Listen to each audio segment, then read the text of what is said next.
বকুত ২ নং দিলাঙত শ্ৰী শ্ৰী লক্ষী দেৱীৰ পূজা উদযাপন।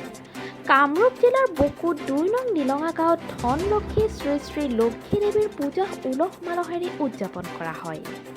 ২ নং দিলঙাত শ্ৰী শ্ৰী লক্ষী দেৱীৰ মন্দিৰত সোণাপুৰ আশ্ৰিত গয়া ৰাইজ, শ্ৰী শ্ৰী কালী মন্দিৰত আশ্ৰিত গয়া ৰাইজ, শ্ৰী শ্ৰী মা পাৰ্বতী দেৱীত আশ্ৰিত গয়া ৰাইজ, শ্ৰী শ্ৰী শিৱ মন্দিৰত আশ্ৰিত গয়া ৰাইজে পৃথক পৰম্পৰাৰে ৰক্ষা কৰি কোভিড প্ৰটকলৰ প্ৰতি লক্ষ্য ৰাখি অন্নদাত্ৰী দেৱীৰ পূজাখন সম্পন্ন কৰা হয়।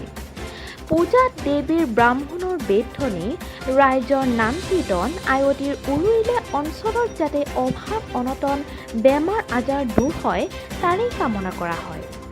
প্ৰবাদ মতে শ্ৰী শ্ৰী লক্ষী দেৱীক পূজা কৰিলে গৃহত লক্ষী প্ৰৱেশ কৰি আৰু বিপদ বিঘিনি নাশ হয়। বকুৰ পৰা বিপুল পাঠকৰ ৰিপৰ্ট, নিউজ অসম 24।